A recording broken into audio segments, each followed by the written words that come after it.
Ce concept One Health, c'est une idée qui a émergé au début des années 2000 et qui formalisait quelque chose qui était quand même dans l'air depuis très longtemps, et qui était de dire qu'il y avait des liens évidents entre la santé humaine, la santé animale, mais aussi la santé environnementale. Et donc, dans un désir d'avoir une compréhension plus globale de ces phénomènes-là, il était nécessaire de considérer ces trois aspects en même temps. Il y avait un intérêt à considérer ces trois aspects en même temps. Alors, si on regarde un petit peu, je vais aller très vite là-dessus, mais l'histoire du One Health, c'est quand même une histoire plus ancienne que les années 2000, hein, puisqu'il y a très longtemps qu'on a des liens historiques très forts entre la santé animale et la santé humaine, ne serait-ce parce que les animaux ont servi de modèle d'apprentissage aux médecins au XVIIe et au XVIIIe siècle, et puis qu'après, à partir du XIXe siècle, on s'est aperçu qu'une grande partie des maladies infectieuses de l'homme provenaient des animaux. Et puis la santé, par contre, la santé environnementale, elle est arrivée beaucoup plus tard. Et d'ailleurs, quand on regarde bien tous les travaux de One Health, en général, c'est quand même un petit peu le parent pauvre dans le triptyque. Et quand on regarde d'ailleurs sur Internet ce qui est entendu par santé environnementale, bien j'ai trouvé cette illustration. La santé environnementale, c'est le contrôle des facteurs qui exercent dans l'environnement physique de l'homme, qui exercent ou qui pourraient exercer un effet délétère sur son développement physique, sa santé ou sa survie. Donc on voit que c'est quand même une vision assez anthropocentrée de l'environnement, et on ne considère pas la santé environnementale vraiment comme la santé de l'environnement, c'est plutôt quelque chose au service ou au disservice de l'homme. Donc voilà, ça c'était juste pour rappeler quelques mots sur le One Health. Juste quelques mots aussi sur les changements globaux, puisqu'on doit essayer de faire le lien dans cette conférence entre les deux. Et donc, alors pourquoi ça passe plus, tiens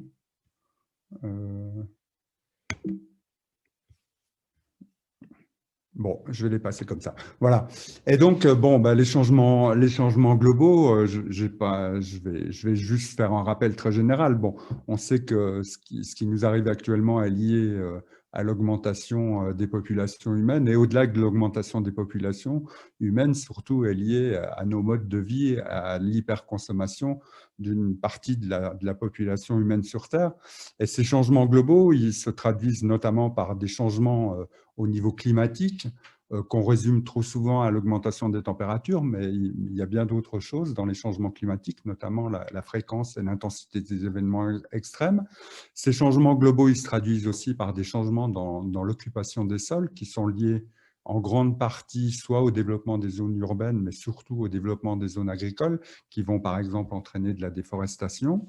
Ces changements globaux sont associés à des pertes de biodiversité. On parle de la 6e crise d'extinction actuellement. Donc là aussi, on a beaucoup de documentation qui montre la diminution quasi générale dans tous les groupes animaux ou végétaux de la biodiversité sur Terre.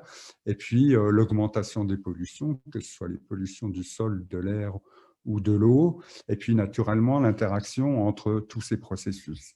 Et donc là, dans la suite de l'exposé, je vais essayer de vous illustrer les liens qu'il peut y avoir entre ces 4 grandes manifestations des changements globaux et des problèmes de santé actuels ou émergents que l'on observe actuellement. Donc le premier lien qu'on va essayer d'illustrer, c'est le lien entre le climat et la santé. Et pour illustrer ce lien, je vais prendre l'exemple des arbovirus. Donc, c'est une classe de virus qui sont en fait transmis par des insectes hématophages, donc des moustiques, des tiques, des phlébotomes. Là, le cas particulier qu'on va regarder, ce sont des virus transmis par les moustiques. Et ces virus, c'est le virus de la dengue, du chikungunya, le Zika, donc des virus émergents dont on parle beaucoup actuellement, et puis des virus plus anciens comme celui de la fièvre jaune aussi. Et on a deux vecteurs principaux qui sont l'Aedes aegypti, là qu'on voit en haut, et puis l'Aedes albopictus, le moustique tigre.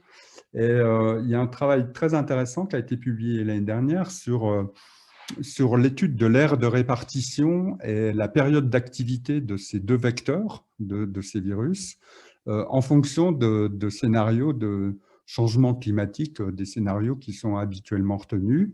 Et donc, il y a 4 scénarios de changement climatique et il y a des projections sur l'aire de distribution de ces 2 espèces de moustiques en 2050 et en 2080. Alors, sur la figure-là, il n'y a pas les 4 scénarios climatiques, il y a juste le scénario climatique le plus soft, hein, le changement climatique le plus léger, ce qu'ils appellent le RCP 2.6. Et puis, il y a à l'autre extrême le changement climatique le plus important qu'on imagine dans le futur.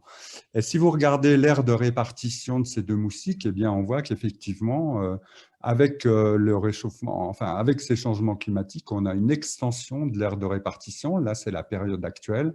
Et on voit que les moustiques gagnent des latitudes de plus en plus septentrionales et donc étendent leur aire de répartition et étendent en même temps aussi leur période d'activité en liaison avec le réchauffement climatique. Alors, ce qui est intéressant dans ce travail, c'est que ce que l'on voit aussi, c'est que ça ne marche pas toujours de la même façon. Et si vous regardez dans le détail, si vous comparez Aegypti avec Albopictus, vous voyez par exemple que dans les 2 cas, dans 60 ans, eh bien, autant Aegypti profite vraiment de l'augmentation des températures, même dans sa zone de prédilection tropicale, autant on voit qu'Albopictus, dans des scénarios un peu extrêmes, lui va régresser dans ses zones originelles parce qu'il est plus sensible aux températures élevées. Donc on voit que ça ne marche pas toujours dans le même sens, hein, c'est espèce dépendant. Et ça peut avoir des conséquences importantes en termes de transmission, puisque dans la même publication, donc, ils ont fait une estimation, une projection du nombre d'humains qui seraient touchés par ces changements dans les aires de répartition et dans les périodes d'activité des virus, donc en fonction des 4 scénarios climatiques, pardon, et puis pour les 2 espèces. Et on voit qu'effectivement, avec Aegypti, qui est une espèce qui supporte des très fortes chaleurs, eh bien, plus le réchauffement va être important et plus il va se disperser et plus donc le nombre d'humains qui va être touché par ces virus va augmenter. Hein. Vous voyez que dans le pire des scénarios, il y a plus d'1 milliard d'humains supplémentaires qui seraient touchés par ces virus-là, alors qu'avec Albopictus, où on a vu qu'il était plus sensible à la chaleur, eh bien, ça augmente dans un premier temps, mais avec les scénarios, on a une espèce de plateau qui se dessine pour les scénarios les plus importants. Et on peut même avoir une espèce de diminution de la transmission vraiment dans le pire des scénarios climatiques. Donc voilà un exemple d'évolution de lien entre les changements climatiques et puis la distribution et la prévalence de pathogènes. On va maintenant essayer de voir un autre lien qui se manifeste au niveau de l'occupation des sols et notamment de la déforestation. Et je vous invite, parce que là, je ne vais pas pouvoir tout développer, dans les 20 minutes, c'est un peu court, mais à regarder ce très bel article de Jean-François Guécon qui est sorti cette année, donc, et qui a fait une avec ses collègues, ils ont fait une méta-analyse un peu des liens qu'il pouvait y avoir entre la déforestation, les changements d'ailleurs dans les comportements des animaux et dans les comportements humains et des grandes maladies qu'on trouve dans la zone intertropicale, à savoir le Nipah virus, qui est un virus qui provoque des désordres neurologiques et intestinaux, mais qui tue à peu près 50% des gens. Donc, c'est une pathologie qu'on trouve beaucoup en Océanie, en Asie, qui est importante. Les liens au niveau du sida, du VIH, et puis les liens au niveau du plasmodium, donc du paludisme, de ce qu'on appelle la malaria aussi. Donc, je n'ai pas le temps de détailler, je vous invite à aller voir l'article. Je vais juste prendre l'exemple du Mycobacterium ulcerans, parce qu'il y a eu des très beaux travaux, très documentés là-dessus. Donc, ce Mycobacterium ulcerans, c'est en fait une bactérie qui provoque des ulcères cutanés. Alors, ça peut être, dans le meilleur des cas, des espèces de grosses pustules, mais ça peut être aussi assez horrible avec des gens qui ont une plaie ouverte sur la moitié du corps, qui peut prendre complètement le visage, etc. Donc, c'est une bactérie à croissance lente qu'on trouve beaucoup dans les milieux aquatiques. Et dans ce travail de Maurice, qui a été publié en 2016, ils ont travaillé sur des écosystèmes plus ou moins perturbés, et notamment avec une déforestation plus ou moins avancée. Et ils ont regardé la distribution de ce Mycobacterium ulceras dans les écosystèmes aquatiques associés à ces environnements, et notamment dans les réseaux trophiques de ces écosystèmes aquatiques, en partant de la base de ces réseaux. Donc la bactérie est présente dans l'eau, mais elle va être présente aussi dans les animaux qui habitent ces milieux aquatiques, notamment dans les insectes détritivores qui sont à la base des réseaux trophiques, puis après dans toute la chaîne trophique jusqu'aux prédateurs supérieurs. Et ce qu'ils ont montré, c'est que dans ces animaux-là, les plus fortes prévalences étaient observées dans les animaux qui sont à la base des réseaux trophiques, à savoir notamment ces insectes détritivores. Et ce qu'ils ont montré aussi, alors je n'ai pas le temps de détailler toutes ces figures, mais juste vous donner l'essentiel des résultats, c'est qu'il y avait un lien direct entre la déforestation qui s'opérait dans les environnements sur lesquels ils travaillaient, l'augmentation de l'agriculture et des zones urbaines dans ces zones étudiées, et la prévalence de cette mycobactérie chez les hommes qui fréquentent les écosystèmes aquatiques. Et cette augmentation, elle s'explique par le fait que cette déforestation et les activités associées vont se traduire par une disparition des prédateurs et vont se traduire par une augmentation du nombre d'animaux appartenant aux premiers échelons trophiques, qui sont justement les animaux qui sont le plus capables d'accumuler les mycobactéries en leur sein. Et donc, on a un phénomène d'amplification comme ça des mycobactéries qui se produit dans ces milieux dégradés et qui sont en liaison directe avec la déforestation principalement. Voilà. Alors, troisième illustration, les liens entre santé et biodiversité.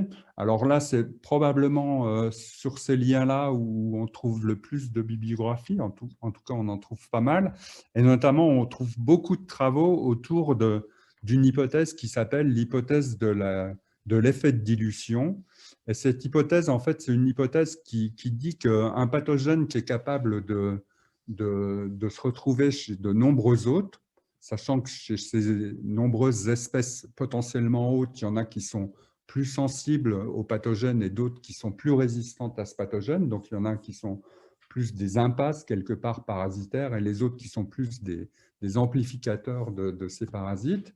Eh bien, en fonction de la diversité dans ces communautés, on pourra avoir des effets sur la dispersion de ces pathogènes dans les hôtes normaux, mais aussi dans les hôtes accessoires tels que l'homme.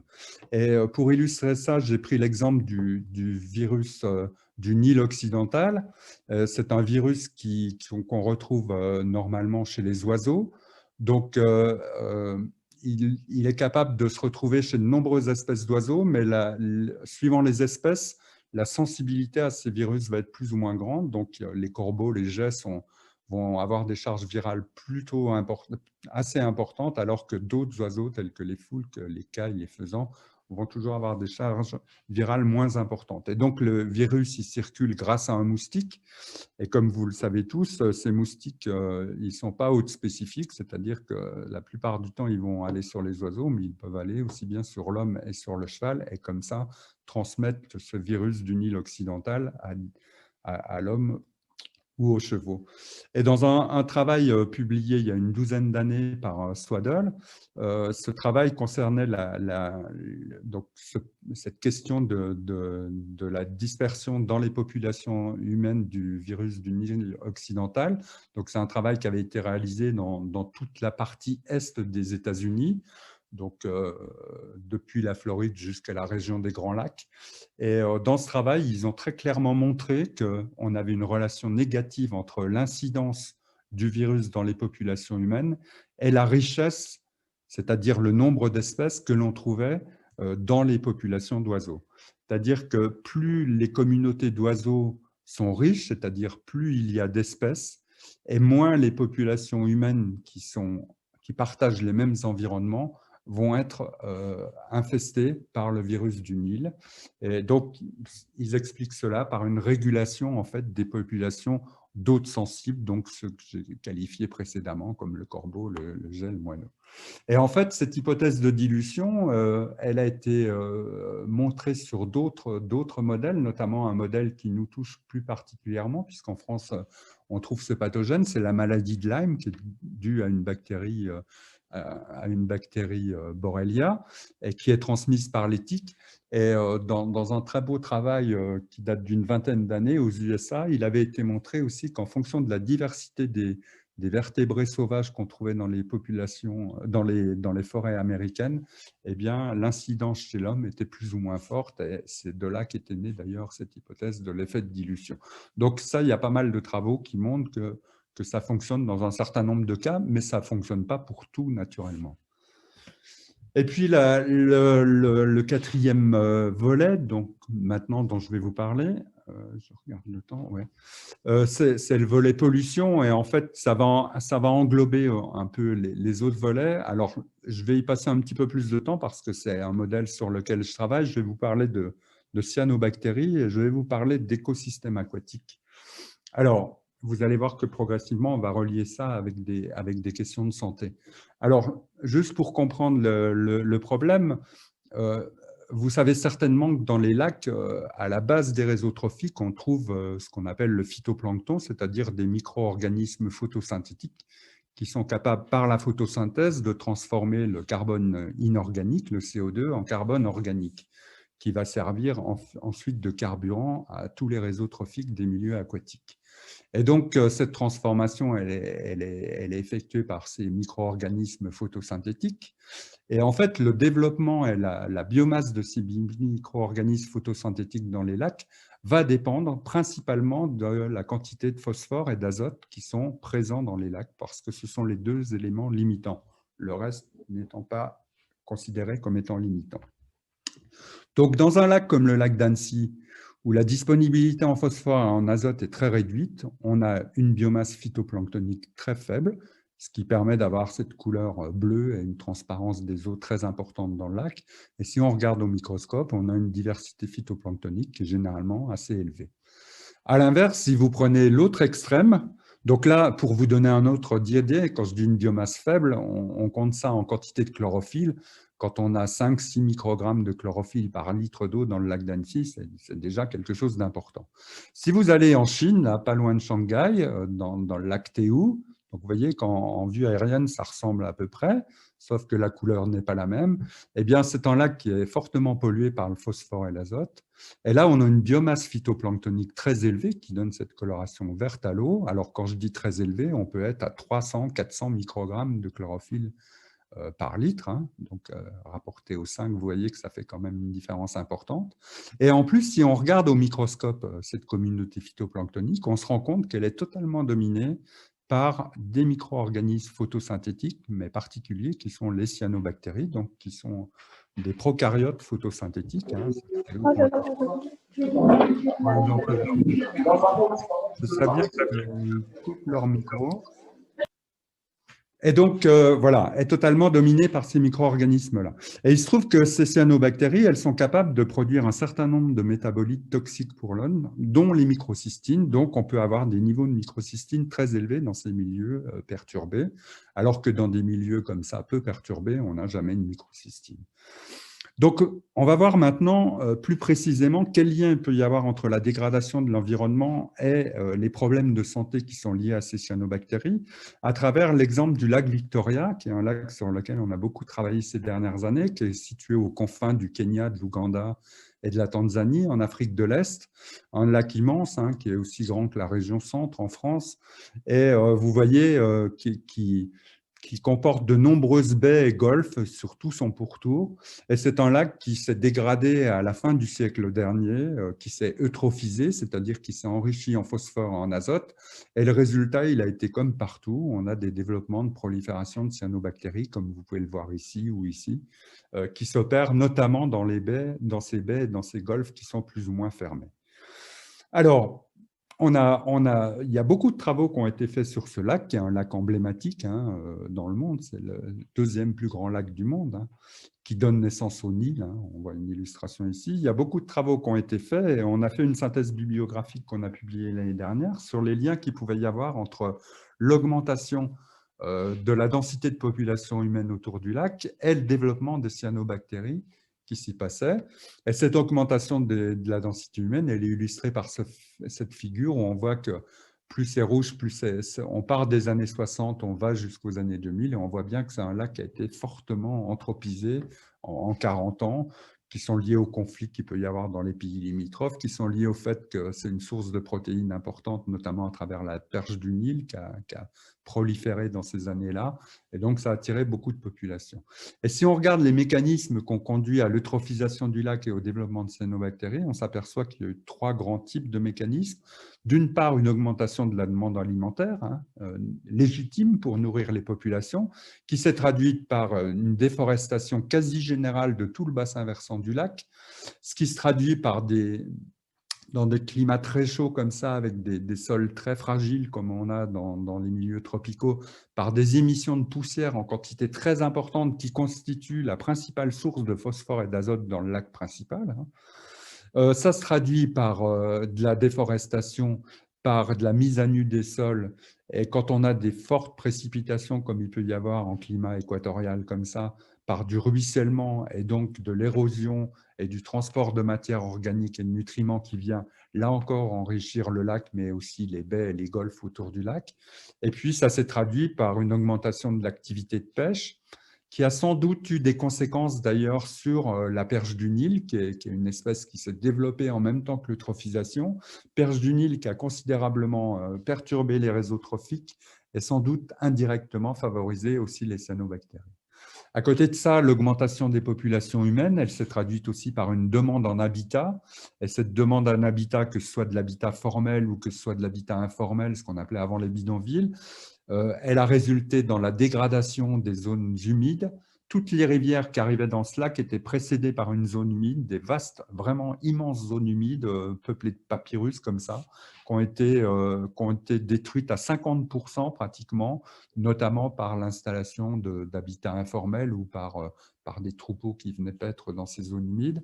Et puis naturellement, ça s'est traduit par plus on a d'humains, plus on a d'activités et plus on a de déchets, plus on a d'eau usée. Et dans ces pays africains, on n'a aucun traitement des eaux usées. Et donc, tout ça, c'est de la matière organique qui va finir notamment dans les baies et dans les golfs, parce que les rivières arrivent dans ces baies et ces golfs qui se retrouvent hyper eutrophisés et donc qui se retrouvent totalement envahis par les cyanobactéries. Donc, vous voyez que les chemins sont multiples et que les processus sont vraiment très, très complexes entre cette augmentation des populations humaines et l'émergence comme ça d'un micro-organisme capable de produire des toxines. Alors ensuite, quel est le lien avec la santé humaine? Eh bien, les liens, ils sont à travers la production de cyanotoxines. Je vous ai parlé de ces microcystines. Ces cyanotoxines, elles peuvent, ça a été montré dans le lac Victoria, s'accumuler dans les poissons. Et les populations qui consomment ces poissons peuvent se contaminer avec ces toxines à travers cette alimentation-là. Mais ces toxines, elles peuvent être aussi considérées juste. Elles peuvent être aussi consommées juste parce que les habitants, une bonne partie des habitants n'ont pas accès à de l'eau potable, notamment les villages de pêcheurs qui sont situés sur les bords du lac. Et donc, quand ils consomment de l'eau avec des cyanobactéries, eh bien, ils s'exposent potentiellement aussi à ces cyanotoxines. Alors, fort heureusement, dans les grandes villes qui sont autour du lac, on a de l'eau potable, on a des usines qui sont capables de potabiliser l'eau, mais le fait qu'on ait beaucoup de matières organiques liées aux proliférations de cyanobactéries et beaucoup de cyanotoxines va perturber le traitement de l'eau. Et généralement, l'eau qui est produite par ces usines d'eau potable est d'une qualité moyenne à quelquefois mauvaise. Et donc, cette eau mal traitée va faire que quelquefois on a des toxines qui passent les filières de traitement, donc qui vont arriver aussi, qui vont constituer un danger pour les populations qui consomment cette eau. Cette eau qui est très chargée en matière organique, quand elle va être soumise au chlore, elle va générer, cette exposition au chlore va générer des sous-produits de désinfection qui sont des sous-produits très dangereux, très cancérigènes, donc dans ces eaux-là.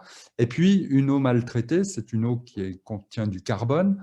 Et si on a encore des bactéries pathogènes, des bactéries style des Escherichia coli, enfin des maladies hydriques qui traînent dans l'eau, eh bien, ce carbone, elles pourront l'utiliser et on va exposer les populations qui consomment cette eau potable aux maladies hydriques qui sont celles que l'on trouve normalement dans des populations qui consomment de l'eau non potabilisée.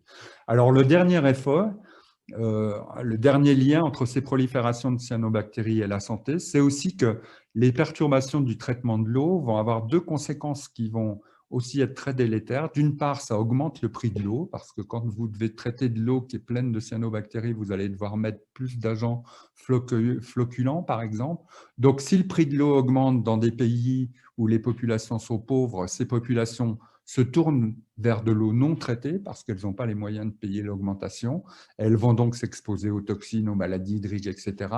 Et puis le dernier effet qui a été mesuré sur le lac Victoria, c'est que quand on a une eau très chargée en matière organique, on produit moins d'eau parce qu'il faut nettoyer les filtres, parce qu'il y a tout un tas de procédures pour que la filière puisse fonctionner. Et ça se traduit par des baisses de production. Vous avez des quartiers de Kampala, la capitale de l'Ouganda, où l'eau est coupée à cause de ces lavages des filtres. Et donc, les gens se tournent là encore vers de l'eau non traitée et donc s'exposent à ces maladies. Donc, vous voyez que les liens peuvent être très complexes entre tous ces éléments que je viens de décrire. La dernière chose sur laquelle je vais aller rapidement, parce que je vois que j'arrive au bout du temps, je voulais vous parler aussi des changements globaux et de l'antibiorésistance, puisque cette question de l'antibiorésistance est une question extrêmement importante actuellement. Donc, on sait déjà que là, c'est une belle illustration des liens entre la santé humaine et la santé animale, parce qu'on sait que l'antibiorésistance, c'est aussi beaucoup d'échanges entre les animaux et l'homme. On sait aussi, mon collègue va en parler après, que l'antibiorésistance, elle est largement favorisée par l'agriculture industrielle et le développement de certaines formes d'alimentation, par les transports internationaux. Mais je vais vous donner juste un exemple. On sait aussi que le réchauffement climatique va probablement favoriser aussi l'antibiorésistance. Et pour illustrer ça, je vais prendre un article qui a paru il y a 2 ans, qui a paru il y a 2 ans de McFadden aux USA, où ils ont fait, vous voyez, ici on a une carte de l'antibiorésistance chez Escherichia coli aux USA, donc on voit plus c'est rouge, plus il y a d'antibiorésistance, donc on voit que ça, on a beaucoup sur la côte ouest, au Texas, en Floride, etc. Donc c'est lié en partie aussi aux densités de population. On sait que l'antibiorésistance est plus importante quand les densités de population augmentent et on comprend intuitivement assez facilement pourquoi.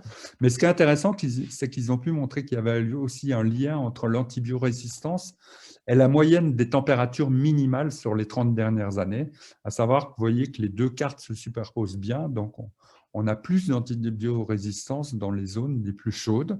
Et c'est ce qui montre ce graphique-là, où vous voyez qu'on a une relation quasi linéaire entre l'antibiorésistance et les températures minimales. Et ça, c'est pour Escherichia coli avec une classe d'antibiotiques, je ne sais plus laquelle, mais ça marche assez bien. Donc, les effets de la température sur l'antibiorésistante, ils évoquent plusieurs mécanismes qui restent quand même à démontrer, mais qui sont probablement quand même qui sont des bons candidats. On sait que la température peut favoriser le transfert des gènes parce que la température favorise l'activité bactérienne d'une façon générale. Hein. Plus il fait chaud, plus les bactéries sont actives. Et donc, les transferts de gènes comme ça peuvent se passer plus facilement. Ça favorise aussi la croissance des bactéries, donc notamment des bactéries antibiorésistantes. Donc, on peut comprendre ça. Et puis, les effets indirects, c'est qu'aussi, on sait que les populations ont tendance à aller vers les zones les plus chaudes parce que la vie est plus belle, hein, en Floride, par exemple, et tout. Et donc, on voit qu'il y a des effets indirects aussi qui font que la température provoque des concentrations humaines et ces concentrations humaines sont des facteurs d'amplification de l'antibiorésistance. Voilà, j'en ai terminé. Je voulais juste conclure en disant que je n'ai pas parlé du coronavirus, du pangolin et tout ça, parce que je pense qu'on n'a pas encore toutes les informations, parce que je sais aussi que mon collègue va en parler après, mais vous voyez qu'il y a déjà beaucoup d'éléments dans les changements globaux au niveau de la biodiversité, au niveau des transports, au niveau des changements dans nos modes de vie qui font qu'intuitivement, on n'a pas beaucoup de mal à faire des liens entre ces changements globaux et puis ces pandémies qui commencent à déferler les unes après les autres au niveau du globe terrestre. Voilà, je vous remercie de votre attention. Alors, pour me présenter, moi, je suis géographe en géographie culturelle de l'alimentation. Ce qui me pose problème par rapport à l'auditoire et par rapport à Jean-François Humbert, ce qui vient d'être dit, je ne suis pas du tout spécialiste des maladies, des bactéries, etc. Et quand on m'a demandé donc de réfléchir à cette question des changements globaux, alimentation et santé, je me suis dit que les géographes avaient fort peu réfléchi à ce triangle. Un géographe de l'alimentation à qui on pose la question des liens entre alimentation et santé va vous répondre c'est facile, je vais étudier l'obésité, je vais étudier le diabète, c'est simple. Un géographe à qui l'on pose la question des liens entre environnement et santé, il vous dit ah ben c'est facile, c'est une branche de la géographie qui d'ailleurs n'est pas la mienne, géographie de la santé, ça a déjà été fait, c'est facile.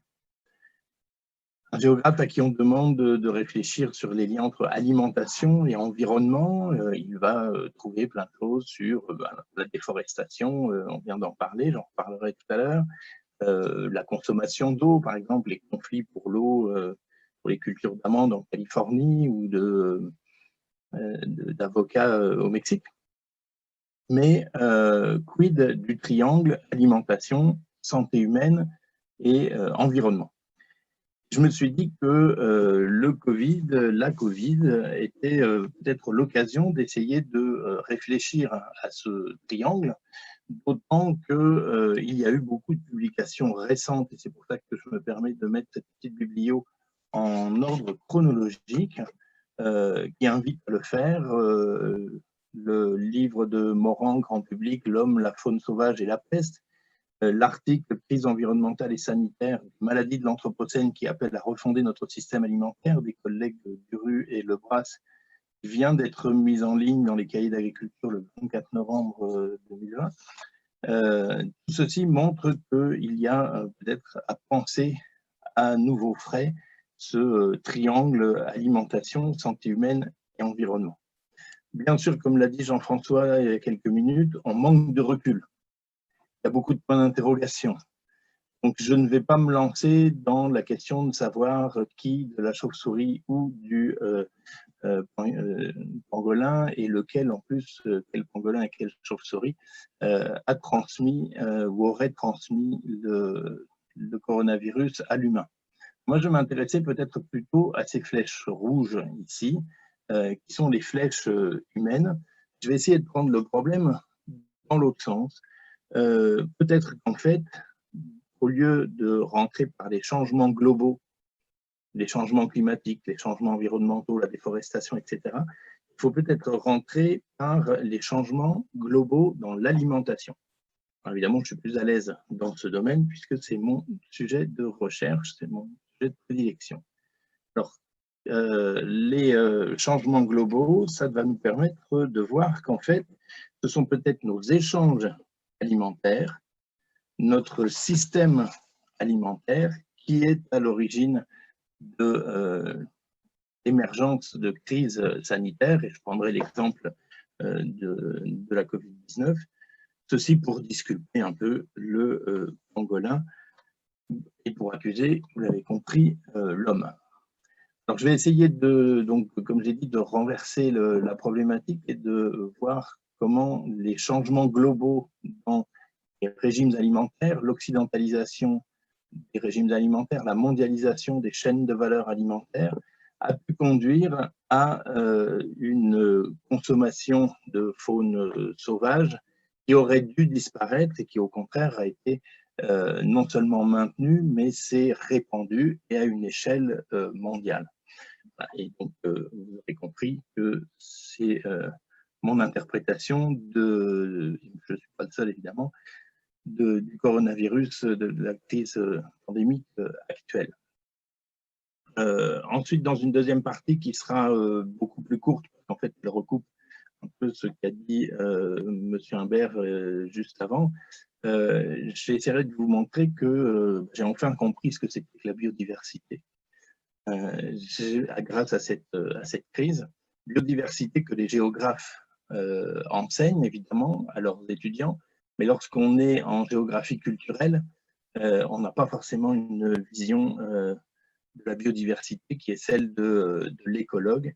J'essaierai de voir en quoi donc, la dégradation de la biodiversité peut avoir des conséquences sur la santé humaine via les systèmes alimentaires. J'appellerai à reterritorialiser, ce sera ma conclusion. Alors donc, des mécanismes systémiques, je vais traiter ensemble pour aller plus vite, parce que le temps tourne déjà. L'occidentalisation des régimes alimentaires et la mondialisation des chaînes de valeur. C'est très difficile de savoir qui est la poule et qui est l'œuf dans tout cela.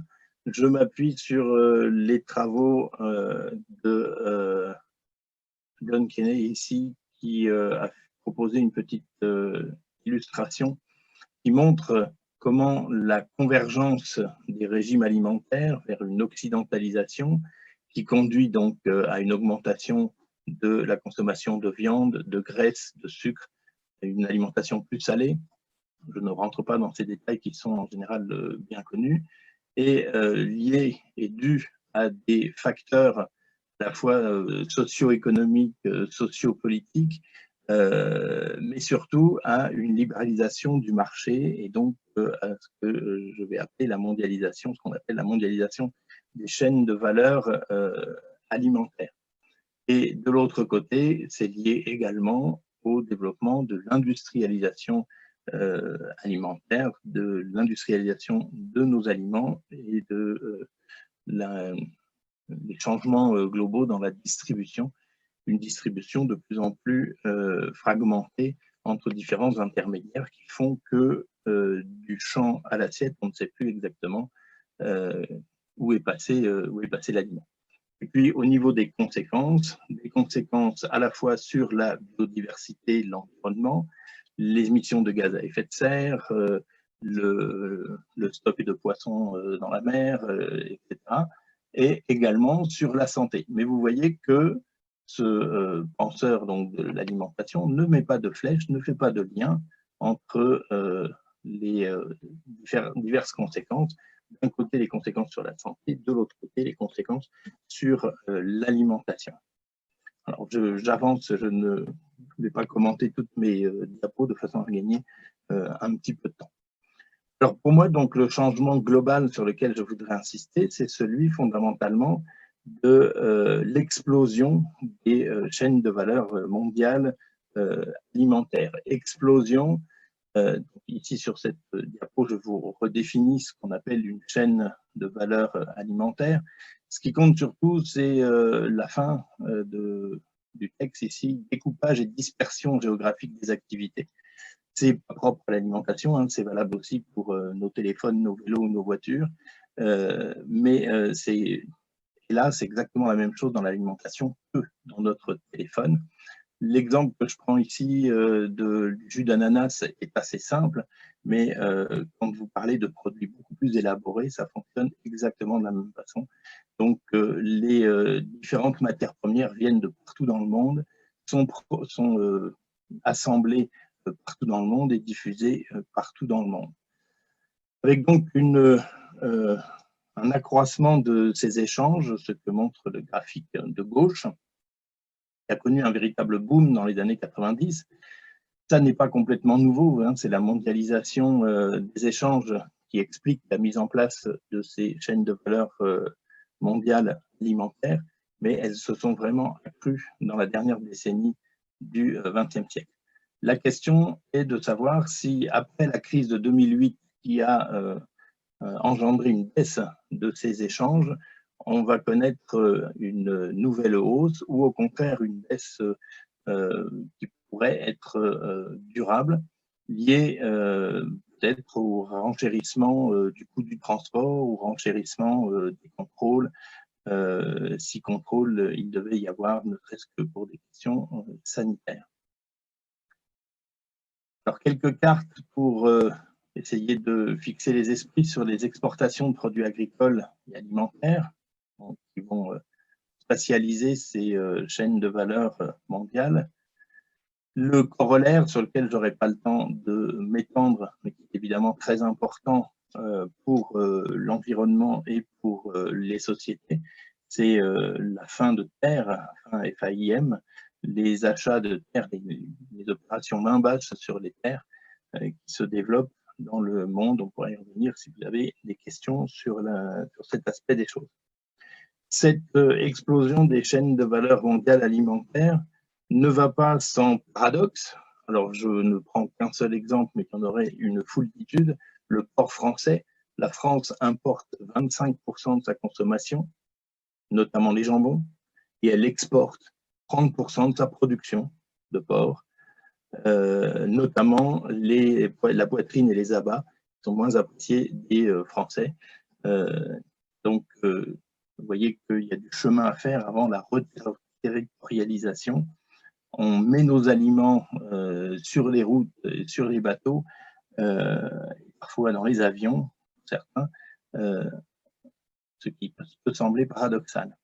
Il y a également des retournements. Alors, pour illustrer cette question des retournements des chaînes alimentaires, je vais prendre la tomate. Jean-Baptiste Mallet a écrit récemment, c'est un journaliste, un très bel ouvrage chez Fayard, que je vous conseille pour Noël, L'Empire rouge, enquête sur la tomate d'industrie, où il montre comment la tomate, ce produit qui a été domestiqué à l'époque précolombienne, donc en Mésoamérique, est passé en Europe via l'Espagne en Italie, puisque Naples était possession espagnole à cette période, et puis ensuite a traversé l'Atlantique pour arriver aux États-Unis, où a été inventé le ketchup, et aujourd'hui, le grand de la tomate mondiale, c'est le Xinjiang, c'est donc la Chine, dans cette province un petit peu reculée de la Chine, mais qui est un véritable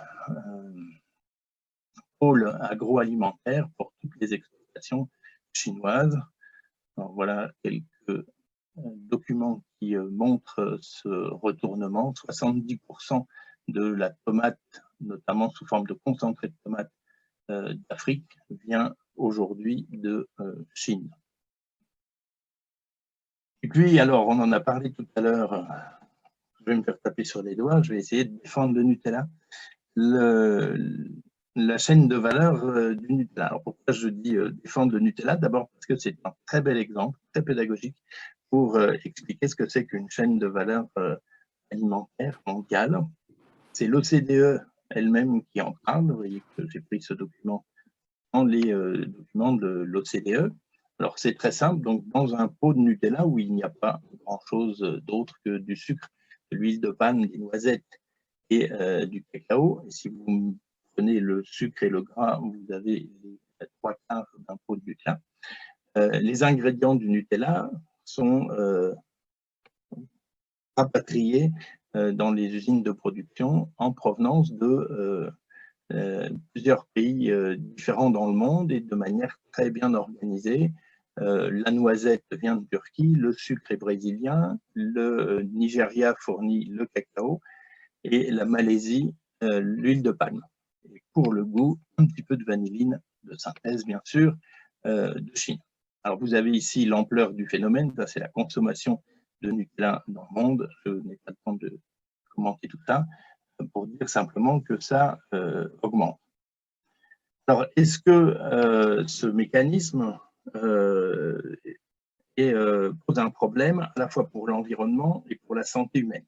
Alors, pour la santé humaine, il est clair que la trop grande consommation de Nutella peut nuire à la santé. Je ne vais pas le démontrer, je serais bien incapable de l'infirmer de toute façon. En revanche, pour l'environnement, c'est un petit peu plus compliqué parce qu'en fait, ça dépend du point de vue que l'on adopte. Il est clair que la multinationale Ferrero se développe à vitesse grand V à l'international. L'Asie, qui n'aimait pas la pâte à tartiner, qui adore les rochers Ferrero, c'était donc pour Noël, se met à manger de la pâte à tartiner. Donc, Ferrero a besoin de plus en plus de produits. L'huile de palme n'est pas remplaçable parce que pour des questions de coût et des questions de qualité technique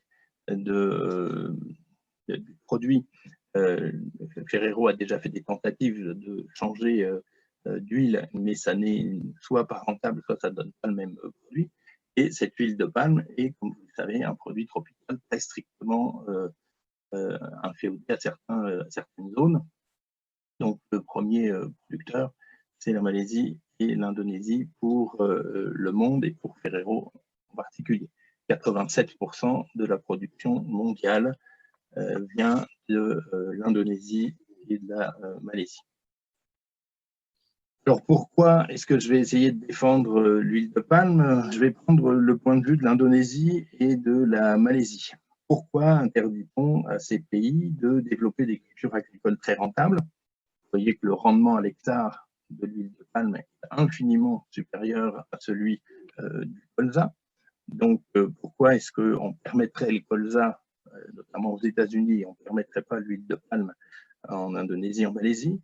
L'huile de palme, c'est pas pire que la banane ou le cacao en termes de déforestation, de changement de la biodiversité.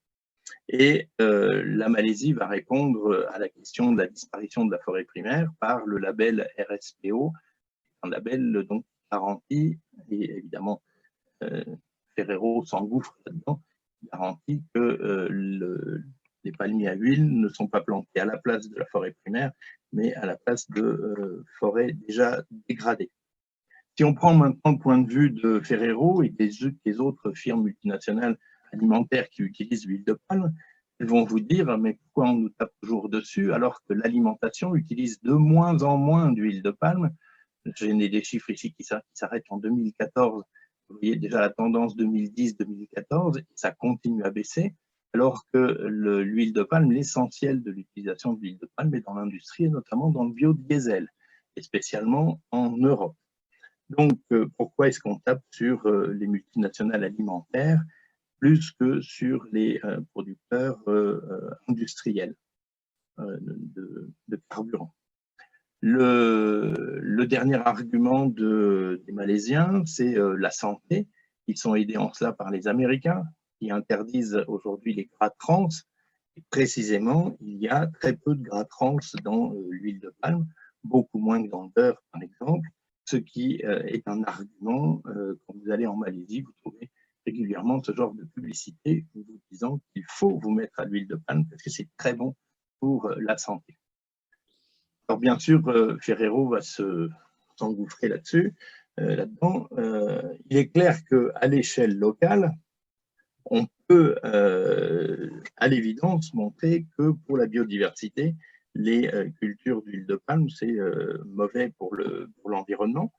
Ce que montrent ces cartes qui représentent Bornéo et la rétractation de la forêt. Mais on entend quand même des choses qui sont parfois très contestables. C'est le collègue Alain Rival, qui est le spécialiste de l'huile de palme au CIRAD, qui s'est amusé à détailler l'histoire de cette fake news, un article du Monde de 2017 qui disait que l'huile de palme était à l'origine de 40% des pertes du couvert forestier annuel autour de naturel autour de la planète. Et il a refait les calculs, c'est 2,3%. Je vous laisserai lire l'article en détail, c'est assez complexe, mais il montre bien comment cette fausse information est apparue. Alors vous allez dire, où est-ce qu'il est le pangolin dans mon histoire? Eh bien parce que je prétends étudier maintenant la question des marchés de faune sauvage exactement de la même façon qu'on peut le faire pour le porc, la tomate d'industrie, l'huile de palme. C'est également une chaîne de valeur mondiale. La différence, c'est que cette chaîne de valeur mondiale, elle est très peu et très mal connue. Pourquoi? Parce qu'elle est très largement illégale. Mais c'est un marché, quand on soulève un tout petit peu le couvercle, qui apparaît d'une très grande ampleur et qui, exactement en parallèle avec l'explosion des chaînes de valeur mondiales alimentaires, suit exactement la même courbe, est en train d'exploser. C'est souvent considéré par les Occidentaux comme un problème de pays en développement. Les pays en voie de développement seraient le cœur du trafic. Alors il est clair que ce sont ces pays qui sont le plus concernés par le fait que ce sont des pays où vivent ces animaux. On parle du rhinocéros, de l'éléphant pour l'ivoire, des tortues, donc des pangolins et autres. Mais pour ce qui est du commerce, vous voyez la carte en bas à gauche, l'Union européenne est tout aussi concernée. C'est une véritable plaque tournante pour les trafics. Plaque tournante parce qu'il y a la route directe. Alors, pour le pangolin, ici, on ne parle que du pangolin. Vous voyez des routes directes, notamment du Nigeria vers la Chine, de la Corne de l'Afrique vers la Chine, mais vous avez aussi des routes indirectes du Libéria, la Guinée vers les aéroports européens et ensuite vers la Chine. Parce que tout ce trafic se fait avec des animaux soit morts, soit vivants, et souvent dans les bagages, planqués dans les bagages. On estime, alors il y a eu une étude faite par des Anglais en 2010 à l'aéroport de Charles de Gaulle. En fait, ça a été publié en Angleterre parce que c'est un étudiant anglais qui l'avait fait. Il avait pris beaucoup de risques en se faisant employer à Charles de Gaulle pour voir quelle était la quantité de viande de brousse fraîche, boucanée ou congelée qui était récoltée tous les ans par le service des douanes. Le problème, c'est que là, on n'a pas forcément des chiffres. On a des chiffres sur les animaux vivants, on a moins de chiffres sur la viande de brousse. Il avait estimé à 270 tonnes la viande de brousse fraîche qui transitait chaque année par Roissy-Charles de Gaulle. Et ça n'est évidemment qu'une estimation et ça ne porte que sur un aéroport. Je vous ai montré tout à l'heure l'image de nos déplacements aériens en début de présentation. Alors pourquoi est-ce que les Chinois sont-ils si friands du pangolin? Entre autres choses parce que ça améliorerait la libido de ces messieurs et la lactation de ces dames. Le gros problème du pangolin, et comme d'ailleurs de beaucoup d'autres espèces, c'est qu'elles sont non seulement recherchées pour leur viande, mais également recherchées pour la pharmacopée. C'est d'ailleurs pour ça que ça n'est pas interdit, puisque les Chinois savent parfaitement ce que leur rapporte la médecine chinoise et la pharmacopée traditionnelle. On estime que c'est un secteur qui pèse 130 milliards d'euros de revenus annuels pour la Chine, ce qui fait que dans sa dernière interdiction, celle de 2017, est-ce que la pandémie a changé ça? Je n'en sais rien. Pékin interdit le trafic d'animaux sauvages pour l'alimentation, mais continue à l'autoriser pour les médicaments. Les médicaments qui sont considérés comme la médecine traditionnelle par Pékin comme, je cite, un trésor national. Donc ça n'est pas tellement la chasse qui est le cœur du problème, c'est la commercialisation de la chasse. C'est pas la chasse, la viande de brousse traditionnellement pratiquée. Alors, bien sûr, localement, ça peut être un vecteur de maladie. Mon collègue l'a assez montré, mais ça ne prend pas les caractères d'une pandémie mondiale. C'est bien sûr l'effet de dilution dont Jean-François a parlé tout à l'heure, qui va faire qu'un virus qui apparaît dans une zone de la planète à très forte pression démographique et à très forte dégradation de la biodiversité va pouvoir se disperser de manière beaucoup plus forte, rentrer en contact avec l'homme de manière beaucoup plus probable que s'il était resté au fin fond de la forêt où il y a peu de contact avec l'homme et où il y a une très grande diversité d'espèces qui permet au virus de se disperser entre les espèces et non pas sur une seule espèce. Donc encore une fois, c'est pas tellement cet équilibre, parce qu'on peut considérer que la chasse traditionnelle en Europe comme en Afrique, c'est un équilibre entre l'homme et la nature de très longue date. C'est plutôt la commercialisation, le fait que ce soit devenu une chaîne de valeur mondiale avec tout un système de revendeurs, de mafieux qui déplacent la marchandise, disperse la marchandise, qui va avoir la viande, qui va avoir les écailles, si on parle du pangolin, les griffes, les dents, etc. Les fœtus aussi, les fœtus de pangolin, c'est très demandé. Et par conséquent, est-ce que la reterritorialisation de nos systèmes alimentaires serait la solution? La FAO, et je vais conclure là-dessus, parle d'une chaîne de valeur alimentaire durable. ceci depuis le milieu des années 2010. Le problème, c'est quand vous regardez la définition sur la page de la FAO de cette chaîne de valeur alimentaire durable, vous voyez que la FAO s'avoue déjà vaincue. J'ai souligné en rouge les parties qui me semblent problématiques. Les chaînes de valeur alimentaire ne peuvent pas toujours éviter les incidences négatives pour toutes les parties prenantes. Cependant, ces programmes et stratégies que l'on peut mettre donc, pour compenser ces limites sont en grande partie financés au moyen des recettes fiscales générées par les chaînes de valeur alimentaire. C'est le serpent qui se mord la queue.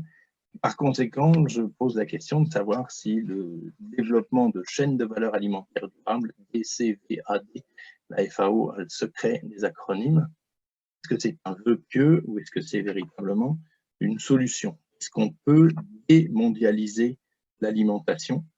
J'ai bien peur que le drame de l'espèce humaine, c'est peut-être avant tout, puisque j'ai parlé du drame du pangolin, pour l'espèce humaine, c'est de ne pas être comme mon chat, c'est-à-dire d'être néophile, de toujours vouloir des nouveautés à manger dans son assiette. Et c'est le souhait d'une alimentation toujours variée, toujours renouvelée, toujours exotique, qui est l'essentiel du moteur de la mondialisation alimentaire. Je vous remercie.